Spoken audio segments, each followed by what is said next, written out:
Hello friends, welcome back my channel English academy with Sony. Good morning. कैसे हैं आप सब? आई होप आप सब अच्छे होंगे और आपकी प्रिपरेशन भी अच्छी चल रही होगी। हमारा टॉपिक चल रहा है प्रोनाउन। ओके, पिछली क्लास में हमने रिफ्लेक्सिव प्रोनाउन के बारे में पढ़ लिया था। ठीक है, ये channel UP TET, C TET और super TET, TGT, PGT, LT grade जैसे एग्ज़ाम के लिए काफ़ी हेल्पफुल हो सकता है, क्योंकि हम इस चैनल पर इन्हीं एग्ज़ाम्स की तैयारी कर रहे हैं। ओके, तो चलिए स्टार्ट करते हैं आज का टॉपिक। अगर आपको वीडियो अच्छी लगी तो वीडियो को लाइक, शेयर और कमेंट ज़रूर करना, चैनल को सब्सक्राइब करना। ओके, आज का हमारा टॉपिक क्या है? प्रोनाउन के अंदर आने वाला जो प्रोनाउन का अगला टाइप है एम्फेटिक प्रोनाउन, इसके बारे में हम आज पढ़ेंगे। Emphatic pronoun. ओके, अब सबसे पहले हम ये देखेंगे एम्फेटिक प्रोनाउन क्या होते हैं। जैसे कि हम इसके वर्ड मीनिंग से इसके मतलब पता चलता है। एम्फेटिक या एम्फेसिस का मतलब होता है जोर देना। ठीक है, अब इसकी डेफिनेशन को हम पढ़ेंगे। An emphatic pronoun is a pronoun used to emphasise or give special stress to the subject or object of a sentence. Emphatic pronoun वह सर्वनाम होता है जो वाक्य के सब्जेक्ट या ऑब्जेक्ट पर विशेष जोर देने के लिए प्रयोग किया जाता है। कॉमनली एम्फेटिक प्रोनाउन कौन कौन से होते हैं? Emphatic pronoun myself, yourself, himself, herself, itself, ourself, yourself या फिर देम सेल्फ, ये सारे ही एम्फेटिक प्रोनाउंस होते हैं। अब आप ये सोच रहे होंगे कि ये तो हमने पिछली क्लास में रिफ्लेक्सिव प्रोनाउन के बारे में भी पढ़ा था। रिफ्लेक्सिव प्रोनाउन यही होते हैं और एम्फेटिक प्रोनाउन भी यही होते हैं, लेकिन इनमें डिफरेंस होता है। अब डिफरेंस क्या होता है इसको हम आगे पढ़ने वाले हैं। डिफरेंस इसमें सेंटेंस में यूज के अकॉर्डिंग होता है कि सेंटेंस में कहाँ ये यूज किए जाते हैं। ठीक है,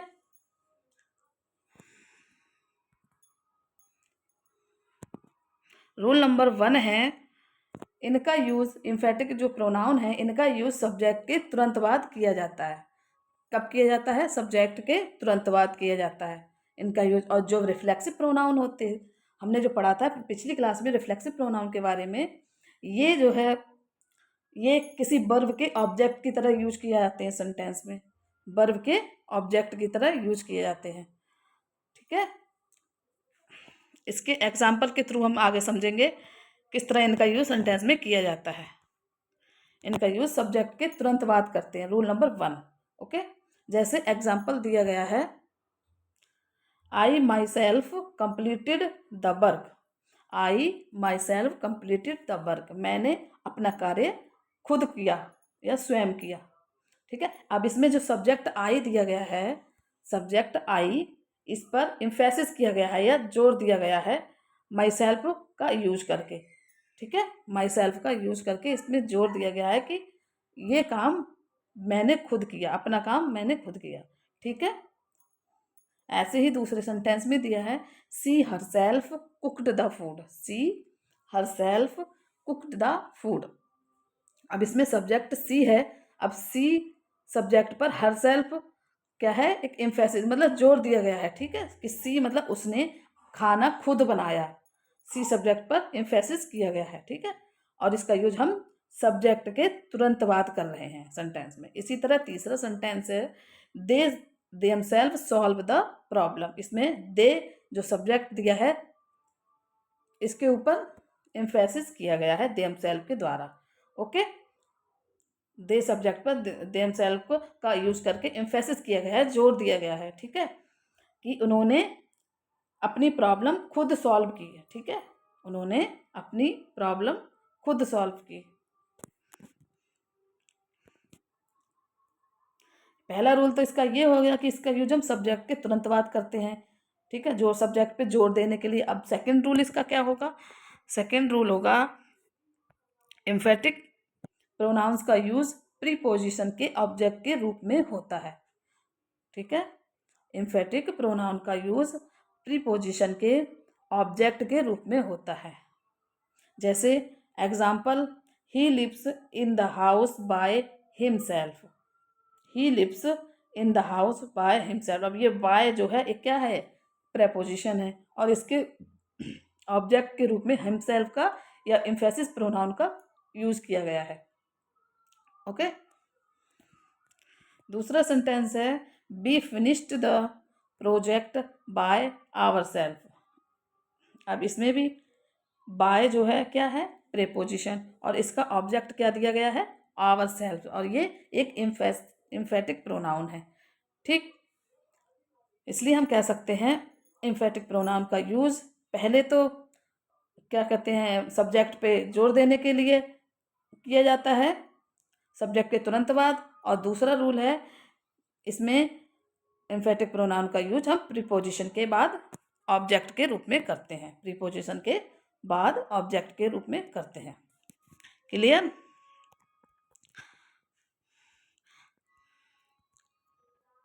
अब हम देखेंगे difference between reflexive and emphatic pronoun. और इस रिफ्लेक्सिव प्रोनाउन और एम्फेटिक प्रोनाउन बहुत सारे स्टूडेंट्स को कन्फ्यूजन होता है कि मतलब कहाँ रिफ्लेक्सिव प्रोनाउन यूज होते हैं, कहाँ एम्फेटिक प्रोनाउन यूज करते हैं हम सेंटेंस में।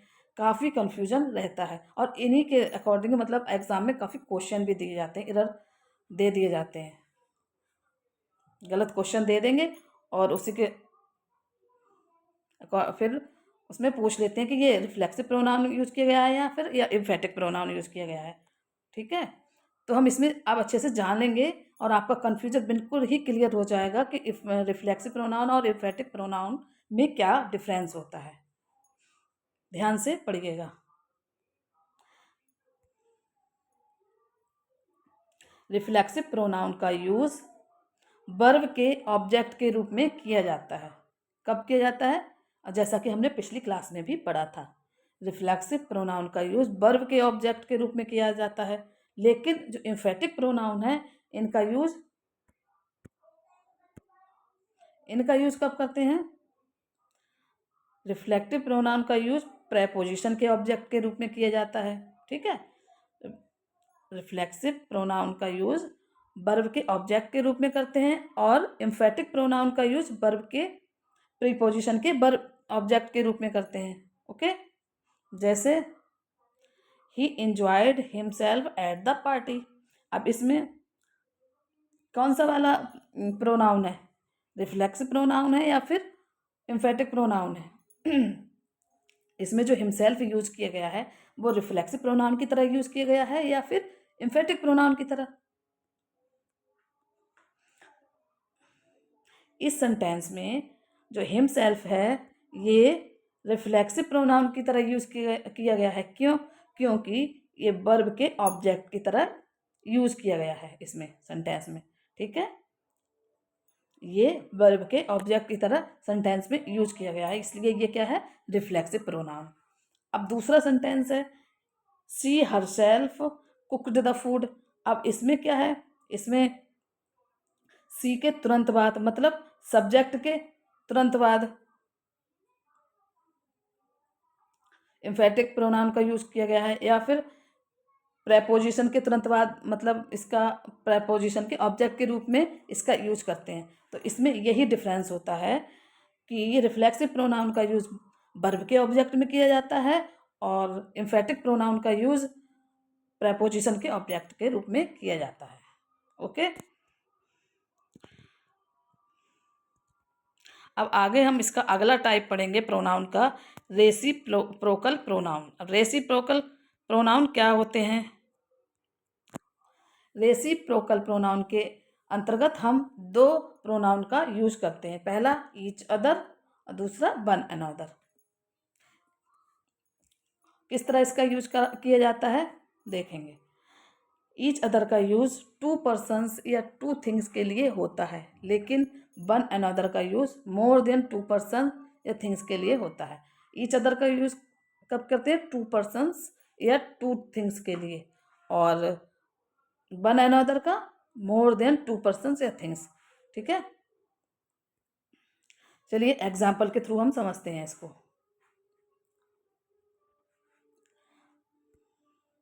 Use of each other. अब ईच अदर का यूज हम किस तरह करेंगे? 2 पर्सन या 2 थिंग्स के लिए हम ईच अदर का यूज करेंगे। जैसे Ravi and Mohan help each other. Ravi and Mohan help each other. Okay, अगर यहाँ दे देते Ravi and Mohan one an help one another, तो ये गलत हो जाता।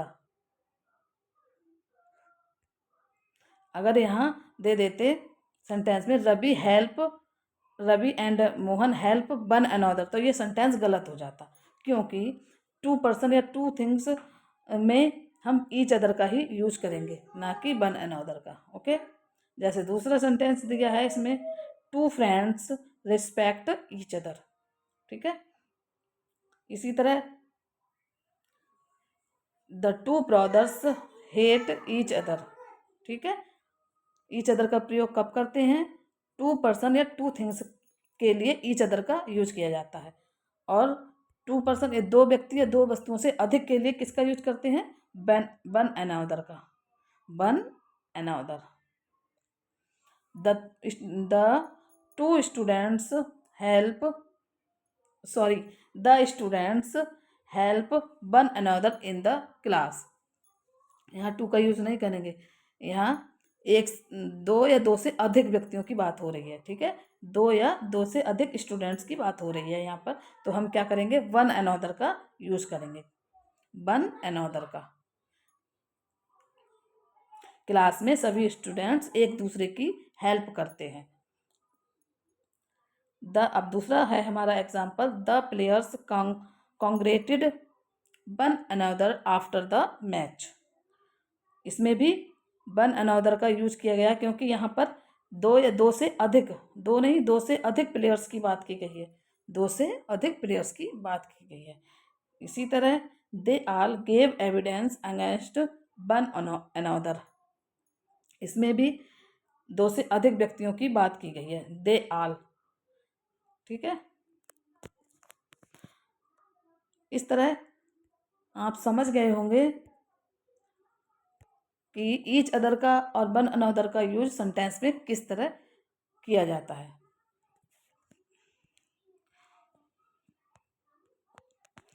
नोट, इसमें लिखा हुआ है ईच अदर तथा वन अनदर का प्रयोग सब्जेक्ट के रूप में नहीं होता है। ओके, ईच अदर या वन अनदर का प्रयोग सब्जेक्ट के रूप में नहीं होता है, क्योंकि अगर सब्जेक्ट के रूप में इसका यूज कर देंगे तो ये सेंटेंस हमारा गलत हो जाता है। और इसी तरह से एग्जाम में सेंटेंस एरर मतलब पूछे जाते हैं, क्वेश्चन पूछे जाते हैं। इसी तरह से एग्जाम में क्वेश्चन पूछे जाते हैं, बीच सब्जेक्ट के रूप में इसको यूज कर देगा और फिर दे देगा सेंटेंस कि ये सही है या गलत है, तो ये सेंटेंस गलत हो जाता है। इसका सही सेंटेंस क्या बनेगा? They are ready to go there, ये सही सेंटेंस बनेगा। अगर हम ईच अदर का यूज कर देंगे, each other are ready to go there, तो ये गलत हो जाएगा, क्योंकि ये कभी भी ईच अदर किसी भी सेंटेंस का, ईच अदर या फिर वन अनदर, दोनों किसी भी सेंटेंस का सब्जेक्ट नहीं होते हैं। ठीक है, किसी भी सेंटेंस का सब्जेक्ट नहीं होते हैं। ये थी हमारी आज की क्लास। आपको आज की क्लास कैसी लगी कमेंट बॉक्स में ज़रूर बताना। Thank you.